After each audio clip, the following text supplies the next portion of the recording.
ಭಾರತದ ವಾಣಿಜ್ಯ ಲೋಕದಲ್ಲಿ ಹೊಸ ಸಂಚಲನ ಸೃಷ್ಟಿಯಾಗ್ತಿದೆ.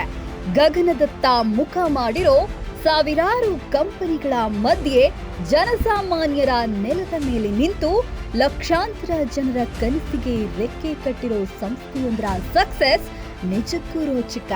ಇದು ಕೇವಲ ಒಂದು ಕಂಪನಿಯ ಕಥೆಯಲ್ಲ, ನಂಬಿಕೆ ಮತ್ತು ಪರಿಶ್ರಮದ ವಿಜಯಗಾಥೆ.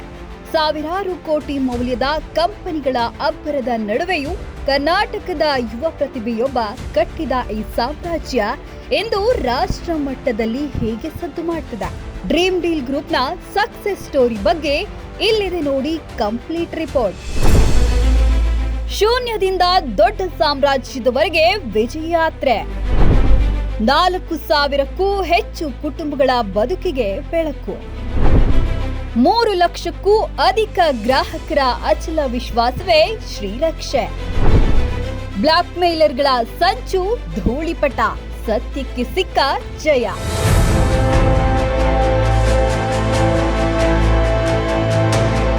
ಕನಸು ಕಾಣೋದು ದೊಡ್ಡದಲ್ಲ, ಆ ಕನಸನ್ನ ನನಸು ಮಾಡಿ ಸಾವಿರಾರು ಜನರಿಗೆ ದಾರಿದೀಪವಾಗೋದು ನಿಜವಾದ ಸಾಧನೆ. ಡ್ರೀಮ್ ಡೀಲ್ ಗ್ರೂಪ್ ಇಂದು ಆ ಸಾಧನೆಯ ಶಿಖರದಲ್ಲಿದೆ. ಕೇವಲ ಒಂದು ಸಣ್ಣ ಐಡಿಯಾದಿಂದ ಶುರುವಾದ ಈ ಪಯಣ ಇವತ್ತು ಹೆಮ್ಮರವಾಗಿ ಬೆಳೆದು ನಿಂತಿದೆ. ಗ್ಯಾಜೆಟ್ಸ್, ಪೀಠೋಪಕರಣಗಳು ಮತ್ತು ಜೀವನ ಶೈಲಿಯ ಪ್ರತಿಯೊಂದು ಹಂತದಲ್ಲೂ ಈ ಸಂಸ್ಥೆ ಮೇಕ್ ಇನ್ ಇಂಡಿಯಾದ ಅಸಲಿ ತಾಕತ್ತನ್ನ ಜಗತ್ತಿಗೆ ಪರಿಚಯಿಸುತ್ತಿದೆ. ಯಾವುದೇ ಉದ್ಯಮ ಬೆಳೆಯೋದು ಗ್ರಾಹಕರ ನಂಬಿಕೆಯ ಮೇಲೆ. ಮಧ್ಯಮ ವರ್ಗದ ಪ್ರತಿಯೊಬ್ಬ ವ್ಯಕ್ತಿಯು ಶ್ರೀಮಂತ ಜೀವನ ನಡೆಸಬೇಕು ಅನ್ನೋ ಉದ್ದೇಶದಿಂದಲೇ ಡ್ರೀಮ್ ಡೀಲ್ ವಿಶೇಷ ಉಳಿತಾಯ ಯೋಜನೆಗಳನ್ನ ಜಾರಿಗೆ ತಂದಿದೆ. ಇಂದು ಬಡವ ಬಲ್ಲಿದ ಎನ್ನದೆ ಎಲ್ಲರಿಗೂ ಚಿನ್ನದಂತಹ ಭವಿಷ್ಯ ರೂಪಿಸಿಕೊಡ್ತಿರೋ ಈ ಸಂಸ್ಥೆ ದಕ್ಷಿಣ ಭಾರತದ ಮೋಸ್ಟ್ ಟ್ರಸ್ಟೆಡ್ ಬ್ರ್ಯಾಂಡ್ ಆಗಿ ಹೊರಹೊಮ್ಮಿದೆ. ರಾಜ್ಯಾದ್ಯಂತ ತನ್ನ ಶಾಖೆಗಳನ್ನ ವಿಸ್ತರಿಸಿಕೊಂಡಿರುವ ಕಂಪನಿಯು 3 ಲಕ್ಷಕ್ಕೂ ಅಧಿಕ ಗ್ರಾಹಕರ ಪ್ರೀತಿಗೆ ಪಾತ್ರವಾಗಿದೆ. ಎಲ್ರಿಗೂ ನಮಸ್ಕಾರ. ನಾನು ಡ್ರೀಮ್ ಡೀಲ್ ಗ್ರೂಪ್ ನ ಮ್ಯಾನೇಜಿಂಗ್ ಡೈರೆಕ್ಟರ್ ಮೊಹಮ್ಮದ್ ಸುಹೇಲ್ ಮಾತಾಡ್ತಾ ಇರುವಂತದ್ದು. ಇತ್ತೀಚೆಗಷ್ಟೇ ಒಂದು ವಿಡಿಯೋ ನೀವು ನೋಡಿರ್ತೀರಾ. ಅದರಲ್ಲಿ ಒಬ್ಬ ಕಿಡಿಗೇಡಿ ನಮ್ಮ ಆಫೀಸ್ಗೆ ನುಗ್ಗಿ ಒಂದು ವಿಡಿಯೋವನ್ನ ಮಾಡ್ಬಿಟ್ಟು ಅಲ್ಲಿರುವಂತ ಸ್ಟಾಫ್ ಹೇಳ್ತಾನೆ, ನಿಮ್ ಕಂಪನಿಯವರು ಯಾರಿದ್ದಾರೆ, ನಿಮ್ ಕಂಪನಿಯ ಮ್ಯಾನೇಜ್ಮೆಂಟ್ ಅಲ್ಲಿರೋರು ನನ್ನ ಹತ್ರ ಮಾತಾಡಬೇಕು, ಇಲ್ಲ ಅಂತ ಹೇಳಿದ್ರೆ ನಾನು ನಿಮ್ಮ ಹೆಸರನ್ನ ಹಾಳು ಮಾಡ್ತೀನಿ. ತದನಂತರ ನಮ್ಮ ಕಂಪನಿಯ ಲೀಗಲ್ ಅಡ್ವೈಸರ್ಸು, ಲಾಯರ್ಸು ಒಂದು ದಿನ ಅವರ ಕಚೇರಿಗೆ ಭೇಟಿ ನೀಡಲಿಕ್ಕೆ ಹೋಗ್ತಾರೆ. ಹೋದಂತ ಸಂದರ್ಭದಲ್ಲಿ ಇವನ ಬಗ್ಗೆ ನಮಗೆ ಗೊತ್ತಾಗುತ್ತೆ. ಇವನ ಕೆಲಸನೇ ಇದು, ಪ್ರತಿಯೊಂದು ಕಂಪನಿ ಹತ್ರನೂ ಹೋಗುವಂಥದ್ದು, ಏನೋ ಒಂದು ಬೆದರಿಕೆ ನೀಡುವಂಥದ್ದು, ಅಲ್ಲಿಂದ ದುಡ್ಡು ಮಾಡುವಂಥದ್ದು. ಬರೋಬ್ಬರಿ 1 ಕೋಟಿಯ ಬೇಡಿಕೆ ಇಡ್ತಾನೆ. 1 ಕೋಟಿ ಕೊಡಬೇಕು, ಇಲ್ಲ ಅಂದ್ರೆ ನಿಮ್ಮ ಹೆಸರನ್ನ ಹಾಳು ಮಾಡ್ತೀನಿ, ನನ್ನ ಹತ್ರ ಇಷ್ಟು ಯೂಟ್ಯೂಬ್ ಚಾನಲ್ ಇದೆ, ನನ್ನ ಹತ್ರ ಇಷ್ಟು ವ್ಯೂ ಇದೆ, ನಾನು ಅದು ಮಾಡ್ತೀನಿ ಇದು ಮಾಡ್ತೀನಿ ಅಂತ ಹೇಳ್ತಾನೆ. ಆದ್ರೆ ನೋಡಿ, ಇಂಥ ಕಿಡಿಗೇಡಿಗಳ ಬೆದರಿಕೆಗೆಲ್ಲ ಸೊಪ್ಪು ಹಾಕುವಂತ ಕೆಲಸ ನಾವು ಮಾಡಲ್ಲ. ಯಾಕೆಂತ ಹೇಳಿದ್ರೆ ನಾವು ನ್ಯಾಯಯುತವಾಗಿ ವ್ಯಾಪಾರವನ್ನು ಮಾಡ್ತಾ ಇದ್ದೀವಿ. ಇಂಥವರಿಗೆಲ್ಲ ತಲೆ ಕೆಡಿಸ್ಕೊಳ್ಳುವಂತ ಅಗತ್ಯ ನಮಗಿಲ್ಲ. ಹಾಗಾಗಿ ನಾನು ಅವರ ಮಾತಿಗೆ ನಮ್ಮ ಸಂಸ್ಥೆಯ ಮ್ಯಾನೇಜ್ಮೆಂಟ್ ಆಗಿರ್ಲಿ, ನಮ್ಮ ತಂಡ ಆಗಿರ್ಲಿ ಯಾವುದೇ ಒತ್ತನ್ನ ಕೊಡ್ಲಿಲ್ಲ. ತದನಂತರ ಏನ್ ಮಾಡ್ತಾನೆ, ಈ ವಿಡಿಯೋಗಳನ್ನೆಲ್ಲ ಯೂಟ್ಯೂಬ್ ಅಲ್ಲಿ, ಇನ್ಸ್ಟಾಗ್ರಾಮ್ ಅಲ್ಲೆಲ್ಲ ಪೋಸ್ಟ್ ಮಾಡ್ತಾನೆ. ಈ ಪೋಸ್ಟ್ ಮಾಡೋದಕ್ಕೂ ಕೂಡ ನೋಡಿ, ಗೂಗಲ್ ಸಂಸ್ಥೆ ಆಗಿರ್ಬೋದು, ಯೂಟ್ಯೂಬ್ ಅಲ್ಲಿ ಆಗಿರ್ಬೋದು, ಉಚ್ಚ ನ್ಯಾಯಾಲಯ, ಹೈಕೋರ್ಟ್ ಆರ್ಡರ್ ಇದೆ, ಡ್ರೀಮ್ ಡೀಲ್ ಸಂಸ್ಥೆಯ ಬಗ್ಗೆ ಯಾರು ಕೂಡ ಪೋಸ್ಟ್ ಮಾಡುವಂಗಿಲ್ಲ ಅಂತ. ನ್ಯಾಯಾಲಯದ ಆದೇಶವನ್ನ ಉಲ್ಲಂಘನೆ ಮಾಡಿ ಇವರು ಇನ್ನೂ ಪೋಸ್ಟ್ ಮಾಡ್ತಾರೆ. ಅದಕ್ಕೆ ಬೇಕಾಗಿರುವಂತ ಆಕ್ಷನ್ ಅನ್ನೆಲ್ಲ ನಮ್ಮ ಸಂಸ್ಥೆ ಈಗಾಗಲೇ ತೆಗೆದುಕೊಂಡಿದೆ. ನಾವು ಮಾನನಷ್ಟ ಮೊಕದ್ದಮೆ ಅವರ ಮೇಲೆ ಹಾಕಿದ್ದೀವಿ. ಅದೇ ರೀತಿ ಒಂದು ಕೇಸನ್ನು ಕೂಡ ನಾವು ಫೈಲ್ ಮಾಡಿದ್ದೀವಿ, ಇಲ್ಲ ಸಲ್ಲದ ಆರೋಪಗಳನ್ನ ಮಾಡಿದ್ದಕ್ಕೆ. ಇವನೇನ್ ಮಾಡ್ತಾನೆ, ಇದನ್ನೆಲ್ಲ ಮಾಡಿ ಈ ಚಾಳಿನ ಇವನು ನಿಲ್ಲಿಸಲ್ಲ. ಪ್ರತಿದಿನ ಇನ್ನೂ ಒಂದು ಆಫೀಸ್ ಕಡೆ ಹೋಗ್ತಾನೆ, ಅಲ್ಲೂ ಹೋಗೊಂದು ವಿಡಿಯೋ ಮಾಡ್ತಾನೆ, ಮತ್ತೆ ಬೆದರಿಕೆ ಹೇಳ್ತಾನೆ, ದುಡ್ಡು ಕೊಡೋವರೆಗೂ ನಾನು ಬಿಡಲ್ಲ ಅಂತ. ಆದ್ರೆ ನೋಡಿ, ಇಂಥವರ ಬೆದರಿಕೆಗೆಲ್ಲ ಎದುರೋದಿದ್ರೆ ನಾವು ಇಲ್ಲಿವರೆಗೂ ಬರ್ತಾ ಇರಲಿಲ್ಲ.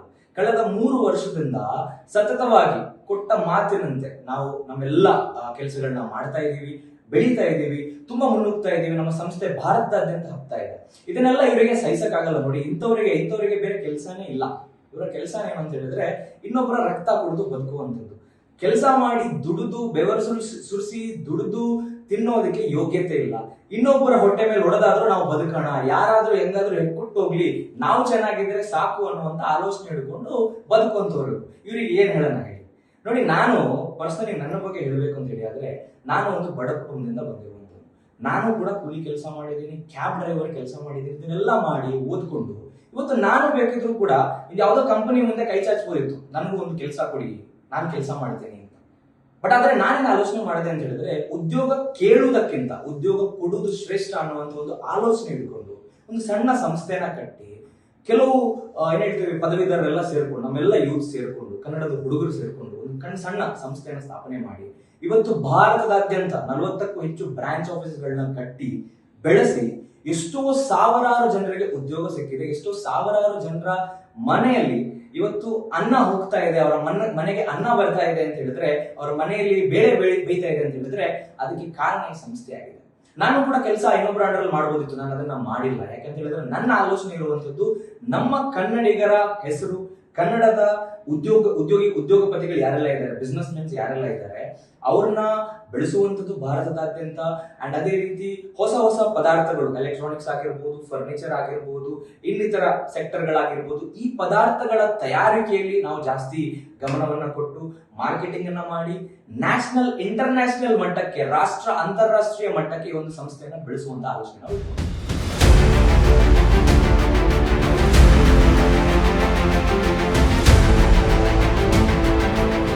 ಹೌದು, ಆನೆ ನಡೆಯುವಾಗ ನಾಯಿಗಳು ಬೊಗಳುವುದು ಸಹಜ. ಟೀಕೆಗಳನ್ನ ಮೆಟ್ಟಿಲನ್ನಾಗಿ ಮಾಡಿಕೊಂಡಿರೋ ಡ್ರೀಮ್ ಡೀಲ್ ಇಂದು ಬಹುಮುಖಿ ಸಾಮ್ರಾಜ್ಯವಾಗಿ ಬೆಳೆದಿದೆ. ಈ ಸಮೂಹ ಸಂಸ್ಥೆಯ ಅಡಿಯಲ್ಲಿ ವಿವಿಧ ಕ್ಷೇತ್ರಗಳ ದೈತ್ಯ ಅಂಗಸಂಸ್ಥೆಗಳು ಕಾರ್ಯನಿರ್ವಹಿಸುತ್ತಿವೆ.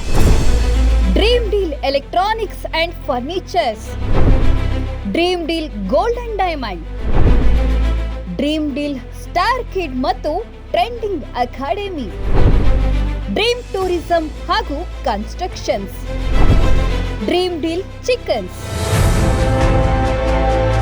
ಮುಂದಿನ ದಿನಗಳಲ್ಲಿ ಐಟಿ ಕ್ಷೇತ್ರದಲ್ಲಿಯೂ ಬೃಹತ್ ಬದಲಾವಣೆ ತರಲು ಸಂಸ್ಥೆ ಸಜ್ಜಾಗಿದೆ.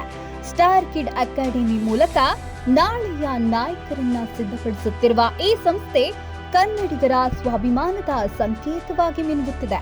ಸವಾಲುಗಳೇ ಸಾಧನೆಗೆ ದಾರಿ ಅನ್ನೋದಕ್ಕೆ ಡ್ರೀಮ್ ಡೀಲ್ ಗ್ರೂಪೇ ಸಾಕ್ಷಿ. ಕನ್ನಡಿಗನೊಬ್ಬನ ಈ ಸಾಹಸಗಾಥೆ ಇಡೀ ದೇಶಕ್ಕೆ ಮಾದರಿಯಾಗಲಿ.